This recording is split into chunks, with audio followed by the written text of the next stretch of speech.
الحمد لله رب العالمين والعاقبة للمتقين والصلاة والسلام على أشرف الأنبياء والمرسلين محمد وعلى آله وأصحابه أجمعين.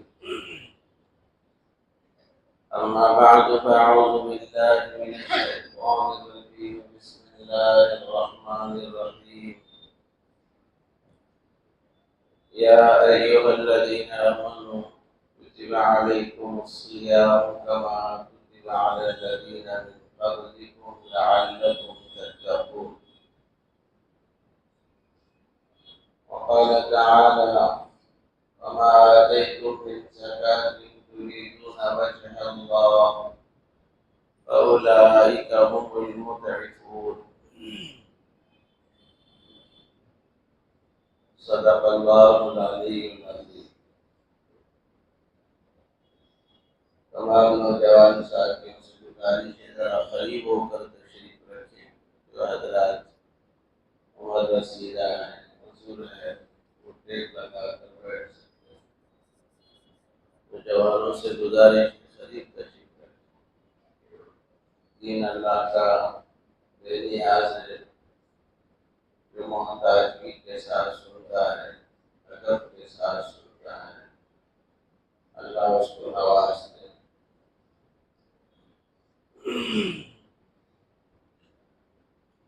اللہ پاک نے رمضان المبارک کی عظیم شان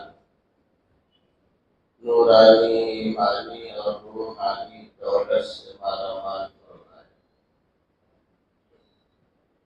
دنیا میں ہمیں پیدا کیے جانے کا واحد مقصد بس یہی ہے کہ اللہ کی بندگی کی جائے.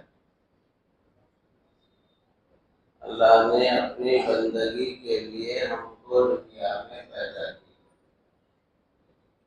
دنیا بنانے، دنیا کمانے، دنیا کو جمانے کے لیے نہیں، عبادت کر کے اللہ کو منانے کے لیے پیدا کیا.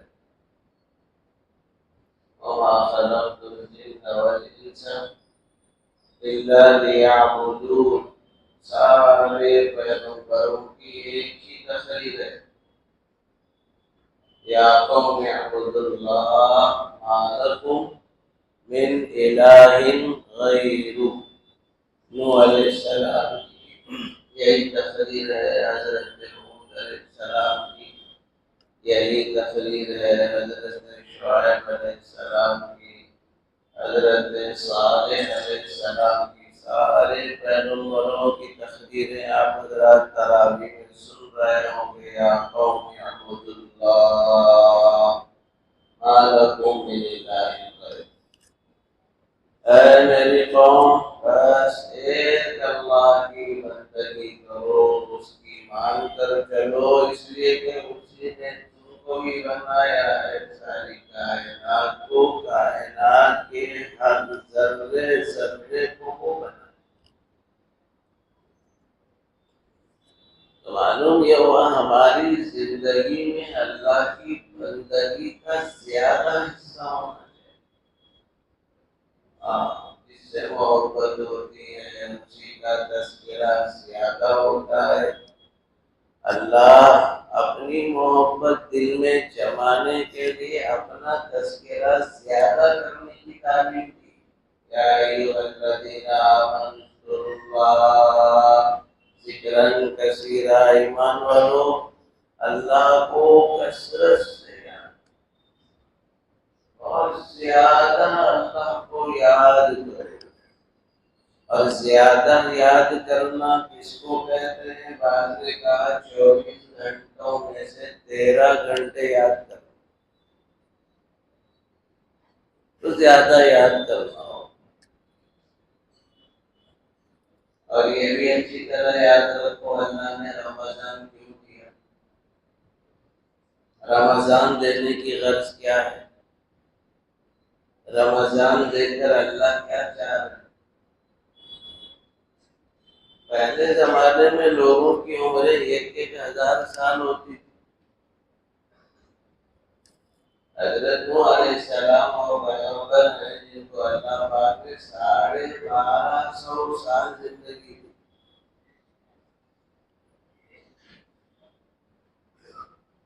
1000 سال 800 سال لوگوں کی عمریں ہوتی تھی اور اس میں زیادہ تر زندگی کا حصہ اللہ کی بندگی میں گزرا.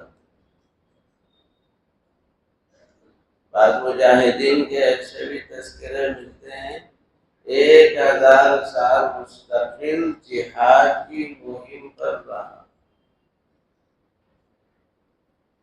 کتنا بڑا ذخیرہ عبادت کا.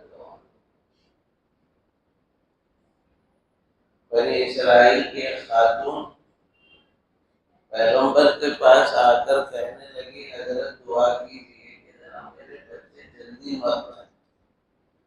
کوئی ایسا وظیفہ ہے اللہ سے ایسی دعا بتا دیجیے جس میں بچے لمبی عمر گزارے.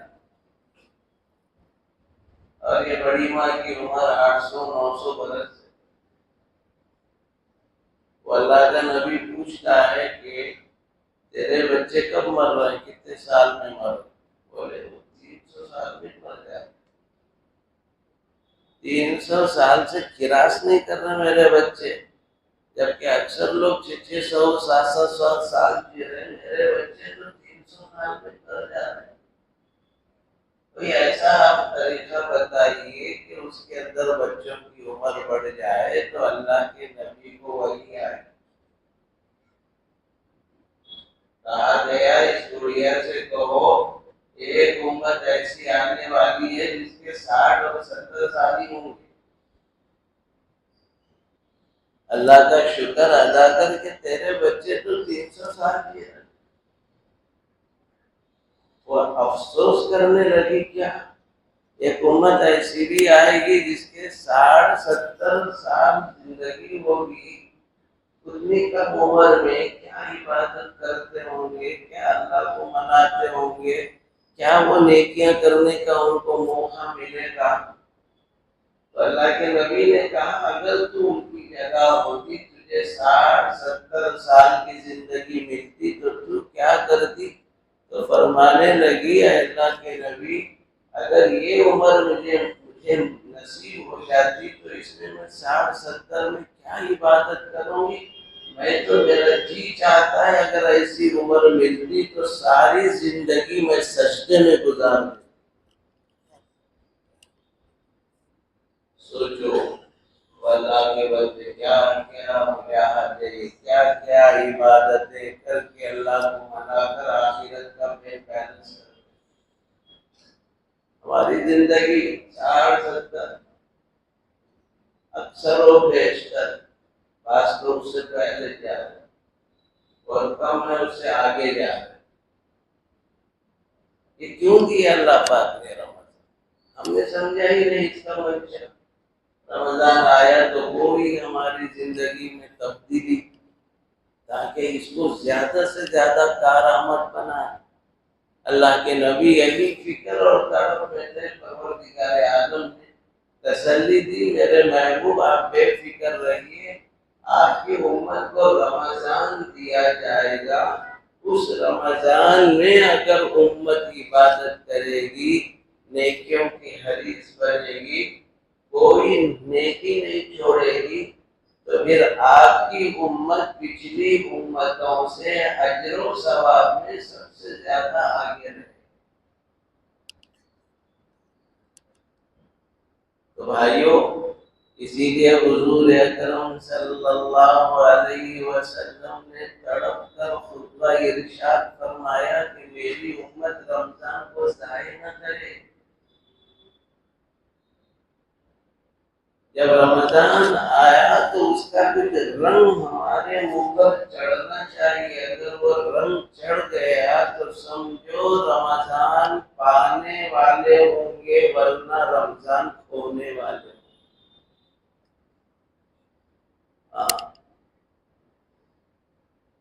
قرآن میں تو 2 رنگ کا مطالبہ کیا. ایک رنگ تم پر تقوی کا چڑھ جائے, گناہوں سے بچیں, ہر طرح کے گناہ سے اپنے کو بچائیں, ایمان والوں، میرے خزانے میں کھلانے پلانے کی کمی نہیں ہے، بہت کچھ ہے میرے خزانے میں۔ میں نے روزے اس لیے فرض کیے تاکہ تمہارے اندروں میں گناہوں سے بچنے کا جذبہ پیدا ہو، ہر طرح کے گناہ سے تم بچ سکو۔ یا ایھا الذین آمنوا کتب علیکم الصیام کما کتب علی الذین من قبلکم لعلکم تتقون۔ گناہوں سے، اور تقوی کا خلاصہ یہ ہے کہ بندہ گناہوں سے بچ کر ہم اپنے دل کی برتن کو پاک صاف رکھے۔ جتنا دل کی برتن پاک صاف ہوگی اتنا اللہ کی محبت، اللہ کے احکام کی محبت اترے گی۔ اور یہ دل کی برتن پاک اور ناپاک ہوتی ہے تین راستوں سے۔ ایک راستہ پہلا بدنگاہی، دوسرا راستہ کانوں سے برائی کا سننا، اور تیسرا راستہ زبان سے نکلنے والے گناہ۔ یہ تین راستے پاک صاف رکھیں گے، دل کی یہ پلیٹ بھی پاک رہے گی۔ خاص طور پر آنکھوں کی بدنگاہی، اور یہ بدنگاہی تو بہت زیادہ عام ہوتی چلی جا رہی۔ نوجوان مرد عورت ایک سروے کے مطابق 7 گھنٹے ہر شخص فون استعمال کر رہا ہے، اور اس میں زیادہ تر گندگی۔ یاد رکھو، روزہ بے جان ہو جائے گا اگر ہم نے آنکھوں کی حفاظت نہ کی۔ اللہ صاف کر رہے ہیں، لعلکم تتقون، تم پر تو تقوی کا رنگ چڑھے۔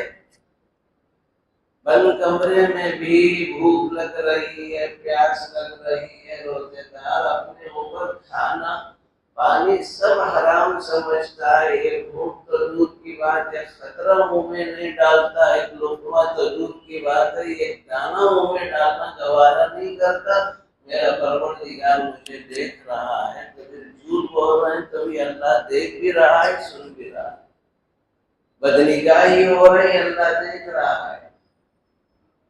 تو بھائیو، گناہوں سے بچنے کا رنگ، اور رسول اللہ صلی اللہ علیہ وسلم نے تو صاف فرمایا کہ جب کبھی بھی کوئی مسئلہ آ جائے جس سے تمہاری زبان خطرے میں پڑتی ہو تو کہو انی مرء صائم، بھائی میں روزے سے ہوں، میں جھگڑ نہیں سکتا، میں لڑ نہیں سکتا، میں تمہارے سامنے تکرار نہیں کر سکتا، کوئی بات غلط نکل جائے جس سے میرے دل کا برتن ناپاک ہو۔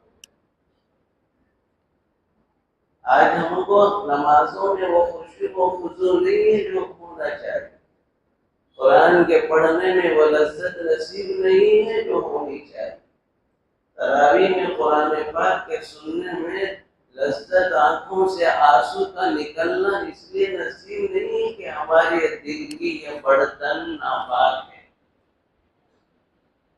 اور یاد رکھو، اصول ہے پاک چیز پاک برتن میں اترتی، جو برتن اگر ناپاک ہے اس میں کوئی پاک چیز نہیں اترتی۔ بزرگوں نے مثال لے کر سمجھایا ہے، ایک بچہ بریانی پک رہی ہے، خوشبو سے بے چین ہو کر گندی پلیٹ اماں کے پاس لے جا کے کہتا امی اس میں بریانی ڈالو، اماں نے ڈالتی، بیٹے ڈالوں گی میں۔ پلیٹ کو اچھی طرح دھو کر صاف ستھرا کرنے کے بعد اس میں بریانی ڈالتی ہے۔ یہ بتایا اصول، ہر پاک برتن میں پاک چیز اترتی ہے۔ ذرا سنو اچھی طرح، یہ دل کی برتن کو ہم نے گناہ، آنکھوں کے گناہ سے گندا کر دیا، کانوں کے گناہوں سے ہم نے اس دل کے پلیٹ کو گندا کر دیا، زبان سے ہونے والے گناہوں سے دل کے برتن کو گندا کر دیا، کیا اس میں اللہ پاک کی محبت آئے گی؟ اللہ پاک ہیں، ان کی محبت خدا کی قسم پاک ہے۔ نبی صلی اللہ علیہ وسلم پاک ہیں، ان کی محبت پاک ہے۔ دین پاک ہے، دین کی محبت پاک ہے۔ آج ہمارے اندر اللہ کی محبت دل میں اس لیے نہیں اتر پا رہی ہے کہ ہمارے دل کے برتن ناپاک ہیں۔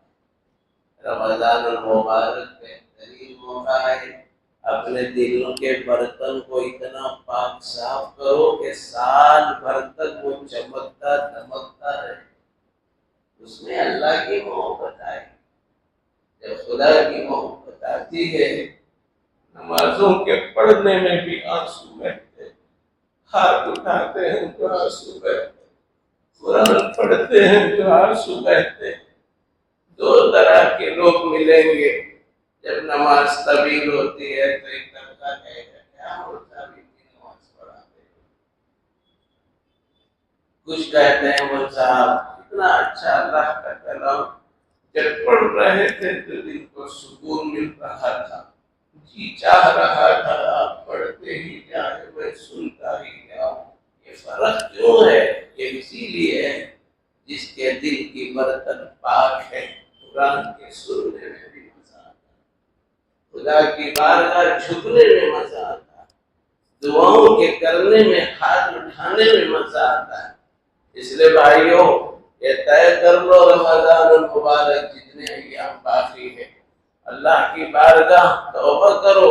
اللہ نے قرآن میں فرمایا گناہ جب ہو جائے توبوا الی اللہ جمیعا ایھا المؤمنون لعلکم تفلحون، ایمان والو سب مل کے توبہ کرو، سب مل کے توبہ کرو، اور یاد رکھنا یہ دل کے برتن کو 3 طریقے سے پاک کیا جائے۔ دل کے برتن کو 3 طریقے سے پاک کرنا ہے رمضان۔ پہلا طریقہ اللہ کا ذکر، دوسرا طریقہ قرآن کی تلاوت، تیسرا طریقہ توبہ، اللہ کی بارگاہ ایسے توبہ کرے کہ آنسو آپ کے ٹپک جائے۔ یہ 3 راستے ہیں جس سے دل کی پلیٹ پر رہنے والی گندگی دور ہو جاتی۔ اللہ کا ذکر، ذکر اللہ سے قلب پاک ہو جاتا۔ رسول اللہ صلی اللہ علیہ وسلم نے فرمایا ہر وقت ایمان کو تازہ کرتے رہو۔ فون کی بیٹری ڈاؤن ہو جاتی ہے تو چارج کرتے ہیں، رسول اللہ صلی اللہ علیہ وسلم نے فرمایا ایسے ہی ایمان کی بیٹری بھی ڈاؤن ہو جاتی ہے، اس کو چارج کرتے رہنا، رمضان میں زیادہ کرو۔ اللہ کے نبی علیہ السلام نے فرمایا جددوا ایمانکم، لوگوں اپنے ایمان کی بیٹری چارج کرو۔ قیل یا رسول اللہ کیف نجدد ایماننا، ہم اپنے ایمان کی بیٹری کیسے چارج کریں؟ فرمایا اکثروا قول لا الہ الا اللہ، لا الہ الا اللہ زیادہ ہو، زیادہ ہو۔ بعض اللہ والوں کا 10,000 کلمہ طیبہ روز کماؤ، کم از کم 1000 کا معمول بنا، 1000 مرتبہ کلمہ طیبہ، 1000 مرتبہ استغفار، 1000 مرتبہ درود شریف، اور 1000 مرتبہ اللہ کا شکر۔ یہ تسبیحات کی پابندی ہے، اہتمام سے کرنا بھائیو۔ اللہ سے رجوع ہو کر مولا میرے دل کے برتن کو رمضان کی برکت سے ایسا پاک صاف کر دے کہ تیری ہی محبت دل میں رہے، نبی کی محبت دل میں رہے، دین کی محبت دل میں رہے۔ خبر میں کوئی اور سوال نہیں ہوگا، سوال رب کا ہوگا، سوال نبی کا ہوگا، سوال دین کا ہوگا۔ ما دینوں کا وما رب کا ومن نبی کا، اس لیے کثرت ذکر سے ہم اپنے قلوب کو منور کریں رمضان۔ دوسرا، قرآن پاک کی تلاوت کثرت۔ اللہ نے تو قرآن میں علامت بتا دی، شہر رمضان الذی انزل فیہ القرآن، رمضان قرآن، رمضان قرآن۔ آیت کا مختصر بتا دوں، یعنی اللہ بتانا یہ چاہتے ہیں رمضان کی نشانی قرآن، رمضان کی نشانی قرآن۔ شہر رمضان الذی انزل فیہ القرآن، یہ اللہ والے سمجھ گئے، اسی لیے دن کا یہ قرآن، رات کا یہ قرآن، دن میں گویا دو قرآن۔ امام شافعی رحمۃ اللہ علیہ دن بھر رمضان میں ایک قرآن، امام مالک ایک قرآن، امام احمد بن حنبل رحمہ اللہ ایک قرآن۔ حضرت قرآن قرآن، ہاں رمضان قرآن، رمضان قرآن۔ یہ چیز ان لوگوں کو سمجھ میں آئی، اپنے کو نہیں سمجھ۔ قرآن کی تلاوت، ہاں، اور پورا رمضان پورا قرآن۔ شہر رمضان کہا گیا، نصف رمضان نہیں، ربع رمضان قرآن ایسا نہیں ہے۔ کچھ لوگوں نے اول رمضان قرآن، بعد میں چھوڑ دو قرآن۔ شہر رمضان الذی انزل فیہ القرآن، پورا رمضان پورا قرآن۔ تو جہاں تلاوت مستقل عبادت ہے، کثرت سے تلاوت قرآن، ویسے ہی تراویح میں قرآن کا سننا بھی بہت بڑی عبادت، بہت بڑی عبادت۔ تو اس آیت کا مطلب یہ ہوا سننے کی عبادت بھی پورے رمضان قرآن کی عبادت ہو، پورے رمضان پورے قرآن کے سننے کی عبادت ہو۔ آج امت یہ کہہ رہی اللہ میں پورا رمضان بہت قرآن، آج کے بعد بول شہر رمضان الذی انزل فیہ القرآن، بندو پورا رمضان کا مہینہ قرآن کا مہینہ ہے۔ ایک طبقہ کہتا ہے اللہ میاں پورا رمضان آدھا قرآن، چھوڑ دو یہ آدھا قرآن کو قرآن، پورا قرآن۔ میں قرآن کی بات کروں، شہر رمضان الذی انزل فیہ القرآن۔ اس لیے بھائیو پوری تراویح میں قرآن کی سننے کی اعلیٰ درجے کی عبادت کیا ہے رمضان میں؟ 3 قرآن سننا اعلیٰ عبادت، کہ ہر دہر میں ایک قرآن، دوسرا دہر میں دوسرا قرآن، تیسرے دہر میں تیسرا قرآن۔ اگر یہ نہ ہو تو 2 قرآن، یہ نہ ہو تو آخر میں ایک قرآن تجوید کے ساتھ۔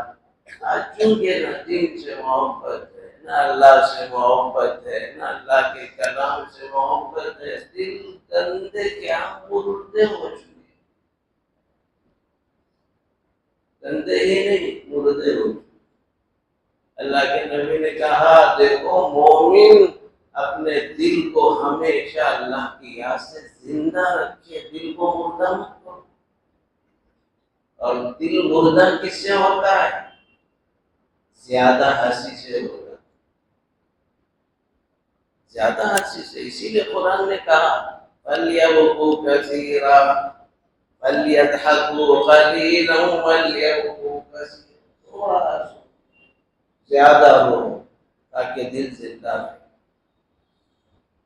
اس کا الٹا ہو جائے، زیادہ ہنسی دل کو مردہ کرتی۔ ترمذی کی روایت ہے فإن كثرة الضحك تميت القلب، زیادہ ہنسی تمہارے دلوں کو مردہ کر دے. اور آپ فون لے کر بیٹھے ہیں، ایک کلپ کے بعد دوسری کلپ، ہر کلپ میں ہی ہر طرف دیکھو ہی. اب یہ ہی سے ایک تو دل گندا بھی ہو رہا ہے، دوسرا دل مردہ بھی ہو رہا ہے. دشمن بھی ہوشیاری سے لگا دیا، ایسا خطرناک ہتھیار دیا، جاؤ مسلمانوں دل گندا بھی کر لو، دل مردہ بھی کر لو. غلط بولو تو بولیے آپ. کتاب و سنت کی روشنی میں بھائیوں گناہ سے بچو، رمضان میں اللہ سے مانگو. توبہ کے جو آنسو ٹپکتے ہیں انشاءاللہ اس سے دل بھی زندہ ہو جاتا ہے. خوب رو اللہ کے ساتھ اور یہ کہو کہ اللہ ایسی صفائی قلب کی کر دے کہ رمضان بھر تک بلکہ موت تک میرا دل گندگی سے پاک صاف ہو جائے. تیری محبت دل میں آئے، تب تیرے ہی سامنے مجھے حساب و کتاب دینا ہے. اللہ نے صاف فرمایا اقترب للناس حسابهم وهم فی غفلۃ معرضون. لوگوں کا حساب و کتاب کا زمانہ قریب ہوتا جا رہا ہے، لیکن پھر لوگ غفلت میں پڑے ہوئے ہیں، میرے احکام سے منہ پھیر رہے ہیں. خاص اس کا اہتمام ہو. رمضان المبارک میں جن رنگوں کو چڑھانا ہے، ایک رنگ ہر نیکی کی عظمت دل میں ہو. شہر النظیم حضور کے ارشاد میں پہلا جملہ ہے، لوگوں یہ عظمت کرنے والا مہینہ ہے، معمولی مت سمجھو، ہر نیکی کی عظمت تمہارے دل میں بیٹھے. آؤ اذان پہ ہو، اللہ کے گھروں میں پہلے پہنچو. بعض مرلہ والوں کا معمول یہ تھا، اذان گھروں میں نہیں سنتے تھے، مسجدوں میں سنتے تھے. اذان گھروں میں نہیں، مسجدوں میں پہنچ کر اذانیں سنتے تھے. کیوں؟ حضور نے فرمایا عظمت بڑھا دو، ہر نیکی کی عظمت، نماز کی عظمت، قرآن کی عظمت، جمعہ کی عظمت، خطبے کی عظمت. لوگوں کا حال عجیب و غریب ہے. رمضان میں سے پہلے جیسے تھے، رمضان کے بعد بھی ویسے ہی ہے. رمضان سے پہلے نمازوں میں مصروف ہوتے تھے، رمضان آیا بھی تو نہ مسجدوں میں مصروف ہو. عظمت کہاں رہی نماز کی، عظمت کہاں رہی جماعت کی. ایسا نیکیوں کا رنگ چڑھنا چاہیے کہ لوگ بھی کہیں کہ واقعی مسلمان رمضان کی کتنی عظمت کرتے ہیں، نمازوں کی کتنی عظمت ان کے دلوں میں، تراویح کی عظمت ہمارے دل میں. جمعہ میں بھی دیکھا جا رہا خطبے کے لیے خطیب ٹھہر رہا ہے. رمضان میں لوگوں کا حال یہ ہے کہ اس وقت آ رہے جب خطبہ ہو رہا ہے، یا اس وقت آ رہے جب نماز کے لیے امام صاحب آگے بڑھ رہے ہیں. تو پھر کیا عظمت ہے رمضان کی دل میں. کچھ فرق تو ہونا چاہیے. شہر النظیم اتنا تڑپ تڑپ کر حضور نے خطبہ ارشاد فرمایا، شہر النظیم شہر مبارک، لوگوں برکتیں ڈھونڈنے کا مہینہ ہے. آؤ نماز باجماع کی برکت لو، آؤ تراویحوں کی برکت حاصل کرو، آؤ کثرت ذکر کی جو ہے برکت حاصل کرو، تلاوت قرآن کی برکت حاصل کرو. یہ مہینہ برکتوں کا ہے، خوب برکتیں لوٹو. شہر النظیم شہر مبارک شہر فیہ لیلۃ القدر. لوگوں ایک رات ایسی چھپی ہوئی ہے، سنو سنو، وہ رات جس کو نصیب ہوتی ہے ہزاروں مہینوں سے زیادہ عبادت کا ثواب اس کو نصیب ہوتا ہے. وہ رنگ چڑھنا ہم پر رات پانے کے لیے، یہ رنگ یہ ہے 10 دن اعتکاف میں اللہ کے گھر میں جو بیٹھ جاتا ہے اعتکاف میں وہ محروم نہیں ہوتا. اللہ کے پاس ہزاروں مہینوں سے زیادہ عبادت کا اجر دکھا لیتا ہے۔ کچھ لوگ ہیں پورے 10 دن نہیں مل سکتے، اتنا تو خیر ہے کہ جتنا بھی وقت لگا سکیں زیادہ اللہ کے گھر میں وقت گزارو۔ یہ طے ہے بھائیوں، نبی کی سنت، حضور نے اپنی زندگی میں آخری عشرہ کبھی گھر میں نہیں گزارا، بلکہ ایک سال ختم ہو گئی تو اگلے سال حضور نے اعتکاف 10 دن کے بجائے 20 دن بیٹھے۔ تو سنت متواترہ یہ ہے کہ حضور آخری عشرہ گھر میں نہیں رہتے، پھر ہم کیوں رہے؟ کم از کم راتوں کا اعتکاف تو کر لو، اس خوشی میں، اس فکر میں، اس تڑپ میں کہ خدا عز و جل میرے بھی اعمال لانے میں کل نیکیوں کی ضرورت ہوگی، نفس نفسی کا عالم ہوگا، لوگ ایک ایک نیکی کو ترس رہے ہوں گے، خدا عز و جل تو یہاں ہزاروں مہینوں عبادتوں کا اجر و ثواب دکھ رہا ہے، اس سے بڑی دولت اور کیا ہوگی؟ کیا معلوم یہ ایک لیلۃ القدر ہماری پسند آ جائے، اسی میں ہماری نجات کر دیا، رنگ چڑھا لیں گے بھائی، رنگ چڑھا دو، راتیں گزارو اللہ کے گھر میں، یہ کہہ کر کہ میرے نبی گھر میں نہیں گزارتے، میں گھر میں نہیں رہوں گا، سرکار کے نقش قدم پر، خدا کے در پر خدا کا فقیر ہوں، خدا کے در پر پڑا رہوں۔ اللہ کو نشانی بتائی حضور نے، تم اگر یہ تڑپ تمہارے اندر ہو تو پھر لیلۃ القدر پانے والے ہو، ورنہ کھونے والے ہو۔ پھر اللہ کے نبی نے آگے ارشاد فرمایا، لوگوں نیکیوں کو کثرت سے کرو رمضان میں، ہاں اللہ کے یہاں اجر بڑھا دیا جاتا ہے، ہر نفل کا ثواب فرض کے برابر، فرض کا ثواب 70 فرض کے برابر۔ من ادى فيه بخصلة من الخير كان كمن ادى فريضة فيما سواه، ومن ادى فريضة فيه كان كمن ادى 70 فريضة فيما سواه۔ ایک نفل کام تم کرو، خواہ ذکر ہو، خواہ نفل نماز ہو، خواہ نفل صدقہ ہو، خواہ نفل کا کوئی بھی کام انجام دو، اس کی قیمت بڑھ جاتی ہے، فرض کے برابر۔ اور فرض کی کیا قیمت ہے؟ حدیث قدسی میں اللہ ارشاد فرماتے ہیں، جو بندہ میرے کسی فریضے کو خشوع و خضوع سے ادا کرتا ہے تو میں اس کو جنت میں جانے کا پروانہ دیتا ہوں۔ ہر نفل پر جنت کا پروانہ مل رہا رمضان، اس لیے پہلے اشراق نہیں پڑھتے تھے، رمضان میں اشراق پڑھو، تہجد نہیں ہوتی تھی، تہجد میں اٹھو، نماز پڑھو، اللہ سے مانگو، جی چاش کی نماز پڑھو، مسجد میں نماز سے پہلے کی سنتیں نفلیں رمضان میں نہیں چھوٹنا چاہیے، تاکہ رنگ چڑھے۔ حضور نے ترغیب دے کر اتنا تڑپ کر حضور نے خطبہ ارشاد فرمایا، لوگوں پچھلی امتیں نیکیوں میں آگے چلی گئی تھیں، میری امت کی اتنی بڑی عمر نہیں ہے، آ جاؤ رمضان میں خدا قیمت بڑھا رہا ہے، اجر پاؤ اجر پاؤ۔ یہ تڑپ کر حضور نے خطبہ ارشاد فرمایا، اس کا اثر ہم پر یہ ہونا چاہیے، نماز فرض سے پہلے کی سنتیں نفلیں نہ چھوٹیں، فرض کے بعد کی سنتیں نفلیں نہ چھوٹیں۔ کریں گے بھائی، بہت بڑا کام ہے، بہت بڑی دولت پائیں گے، اور ایک فرض ادا کریں گے انشاءاللہ 70 فرض کا ثواب۔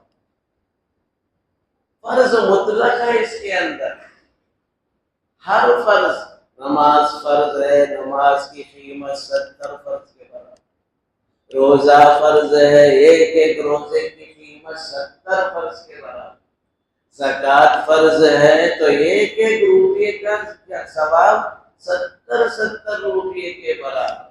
کوئی خوش نصیب یہ کہ 1,00,000 روپے زکوٰۃ کی رقم رمضان میں خرچ کرتا ہے، 70 لاکھ روپے خرچ کرنے کا ثواب ملتا ہے۔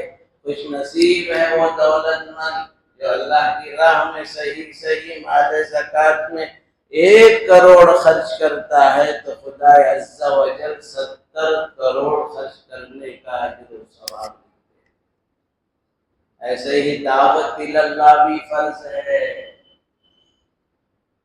دعوت اللہ بھی فرض ہے۔ یہ الگ ہے کہ فرض کفایہ یا فرض عین ہے، اس میں اختلاف ہے، لیکن فرض ہونے میں کسی کا اختلاف نہیں ہے۔ تو دعوت کی محنت کو بڑھانے میں بھی اجر 70 گنا ملے گا۔ یہ صحیح نسائی شریف کی صحیح حدیث ہے۔ ایسے ہی ماں باپ کی خدمت فرض ہے۔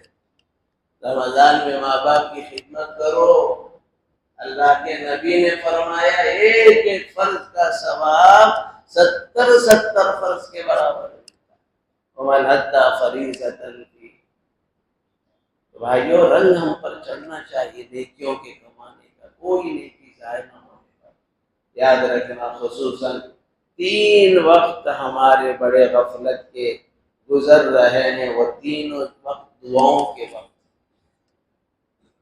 3 وقت دعاؤں کے، عند فطرہ و عند سحرہ و بعد صلاۃ الفجر۔ یہ 3 وقت اللہ تعالیٰ روزے دار کی دعا کو رد نہیں کرتا۔ عند فطرہ، ابھی سن رہا تھا ملک شام کے بہت بڑے عالم دین شیخ راشد النابلسی فرمانے لگے، عجیب بات کہی انہوں نے، کہا افطار کرتے وقت دعا قبول ہوتی ہے، تو حضرت نے کہا افطار کا دسترخوان جب تک ختم نہ ہو دعا قبولیت کا وقت ہے۔ ہم سمجھتے ہاتھ اٹھا کے مانگے یہی دعا ہے، نہیں۔ دعا کے 3 طریقے ہیں، سنو اچھی طرح سنو۔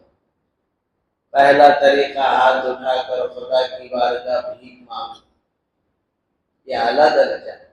دوسرا دعا کا طریقہ صرف زبان سے مانگو، اور ایسے کئی دعائیں حضور نے ہمیں سکھائی ہیں۔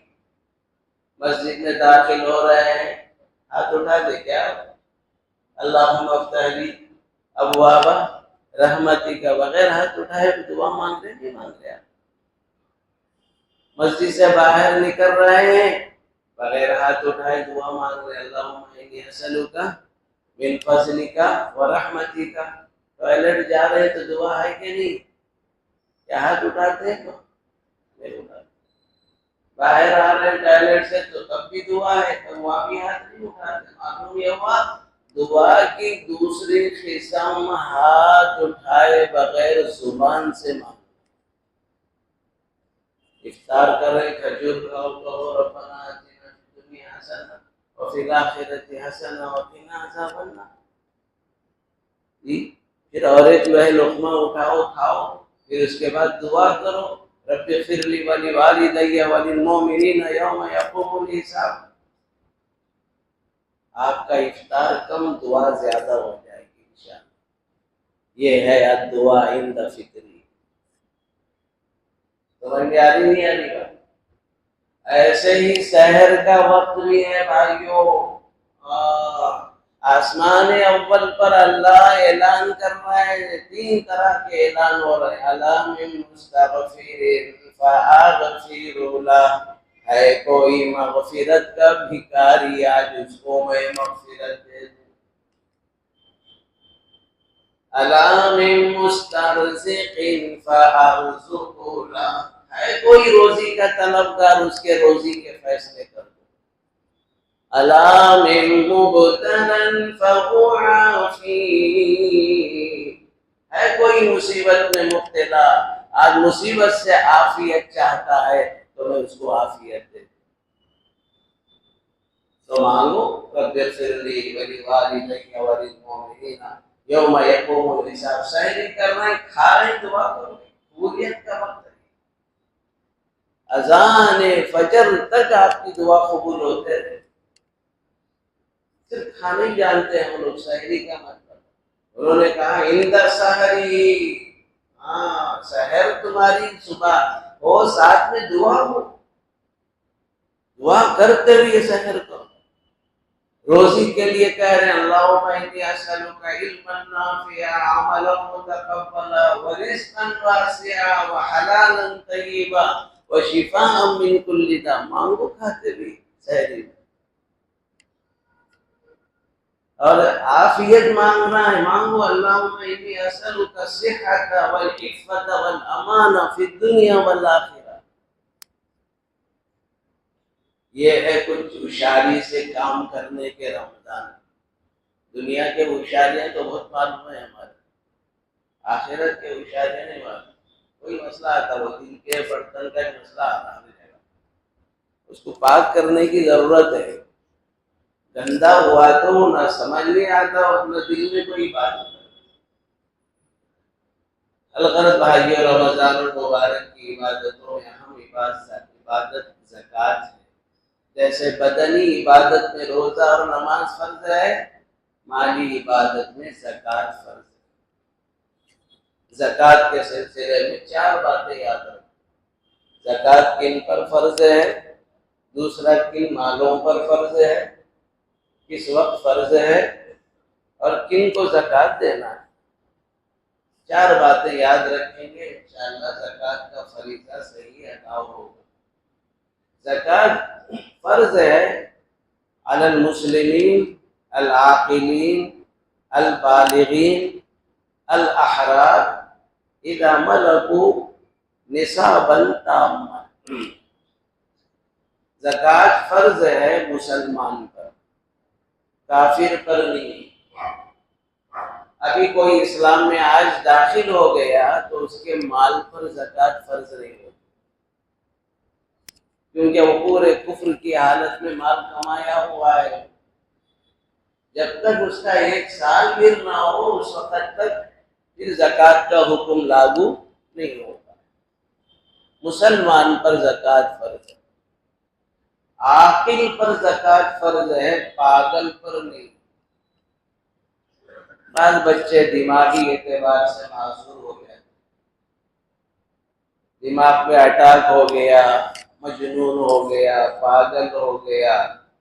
باپ نے اس کے لیے بیماری میں پیسہ کام آ جائے دے دیا، رشتہ داروں نے دے دیا، دوست احباب نے دے دیا. جتنا بھی اس کا یہ پیسہ ہے اس پہ زکوٰۃ لاگو نہیں ہوگی. کیوں؟ مالک وہ مجنون ہے اور مجنون احکام کا مکلف نہیں.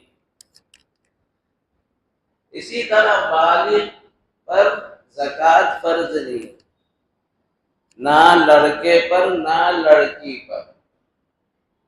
اچھی طرح یہاں مسئلہ سنو. بعض لوگ بچیوں کی شادی کے لیے سونا رکھتے ہیں. اکثر و بیشتر یہ ہوتا ہے کہ جب بچی کی شادی ہوگی تو تب اٹھا کے ہم اس کو دیں گے. اب ایسی صورت میں تو اس سونے کے آپ مالک ہیں، بچی مالک نہیں. بچی کو دینے کی نیت سے آپ اپنے پاس رکھے ہوئے ہیں اور آپ مالک ہیں، لہذا آپ جب مالک ہیں تو اس کی زکوٰۃ دینا پڑے. لیکن آپ نے بچی کو سونا دے دیا اور اس کے بعد کہا کہ بیٹی یہ تیرا سونا ہے، تو مالک ہے. پھر اس کے بعد آپ اٹھا کے حفاظت میں کسی جگہ رکھ دیے تو اب یہاں نوعیت بدل گئی، بچی کو مالک بنا دیا اور حفاظت کے لیے اپنے کسٹڈی میں رکھ لی. اب اس کی زکوٰۃ لاگو نہیں ہوتی، اس لیے کہ یہ بچی نہ بالغ. بات سمجھ میں آ رہی؟ مسئلے کے 2 رخ ہیں. ایک رخ وہ ہے جس میں زکوٰۃ واجب نہیں ہوتی، ایک رخ وہ ہے جس میں زکوٰۃ واجب ہوتی. اب خرید کے لائے اور بچی کو کانوں کا خبر بھی نہیں ہے، لے کے آپ رکھ لیے تو مالک تو آپ، یہ بچی تھوڑی ہے، اس کی زکوٰۃ تو آپ کو دینا ہے. لیکن جو سونا لا کر بچی کو بیٹی تیری شادی کے لیے میں لایا ہوں، میں تجھے مالک بناتا ہوں، ہاں البتہ حفاظت ہم کریں گے. اب لے کر آپ نے سونا حفاظت پہ رکھا تو یہ بچی کا ہو. بچی جب تک نابالغ ہے تو اس کی زکوٰۃ لاگو نہیں ہوتی. جب بالغ ہے تو پھر ایسی صورت میں زکوٰۃ کا حکم لاگو ہوتا ہے. یہ ہے نابالغ پر زکوٰۃ نہیں ہے، بالغ پر زکوٰۃ۔ ایسے ہی نابالغ بچے کے لیے باپ نے زمین خرید کے رکھی، یا اس بچے کو کچھ آگے پڑھائی کے لیے پیسوں کی ضرورت تھی، اس کو مالک بنا دیا، بیٹے یہ پیسے تیری پڑھائی کے لیے ہے، ہم اس کو حفاظت میں رکھتے ہیں، تو یہ بچے کے پیسے ہو گئے، اس پر زکوٰۃ لاگو نہیں ہوتی۔ لیکن آپ خالی سوچ کے اپنے پاس رکھ لیے تو مالک آپ ہیں، اس کی زکوٰۃ دینا۔ یہ بات اچھی طرح یاد رکھیں۔ اور دوسری جو بات ہے، زکوٰۃ کا جو وجوب ہوگا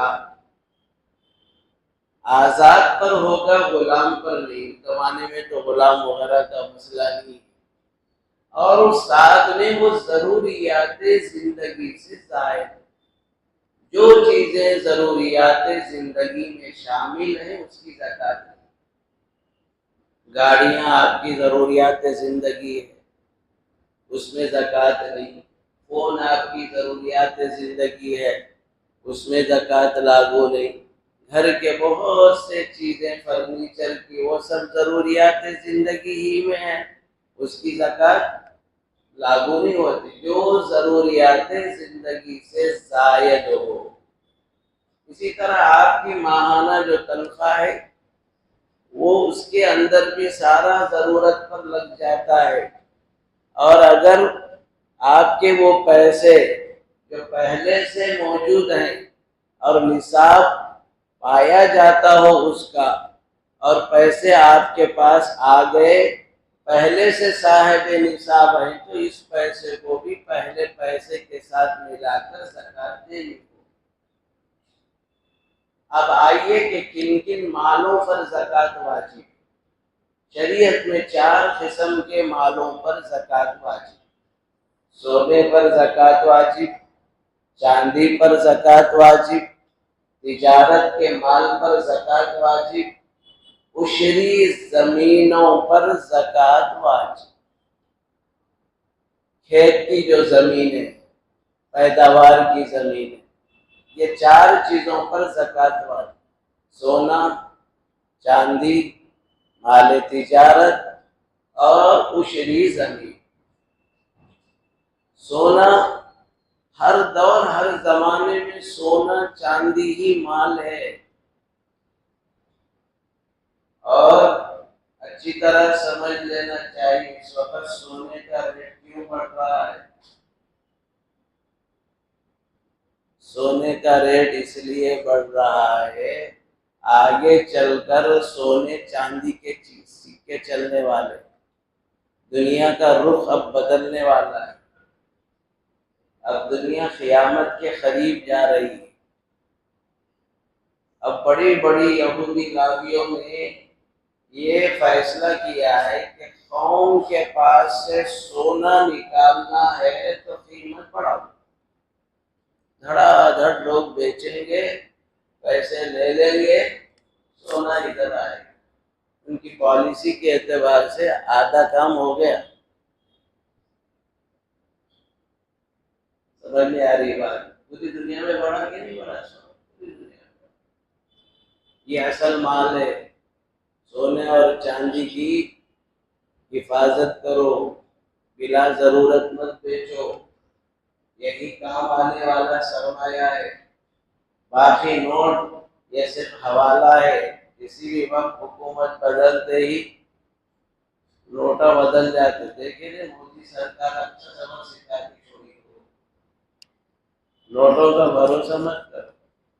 اللہ نے فطرتاً مال سونے اور چاندی کو بنا، نوٹ رسید ہے، رسید پر بہت خوش ہو جا رہے ہیں ہم لوگ۔ تو اب سونا 7.5 تولہ اور چاندی 52.5 تولہ۔ اب تولہ میں بھی ایک پرانا تولہ ہے، ایک نیا تولہ ہے۔ پرانا جو اصل تولے ہوتے تھے وہ 12 گرام کا 1 تولہ سمجھا جاتا تھا، اب نیا جو آیا وہ 10 گرام کا 1 تولہ۔ لیکن جب کبھی بھی 7.5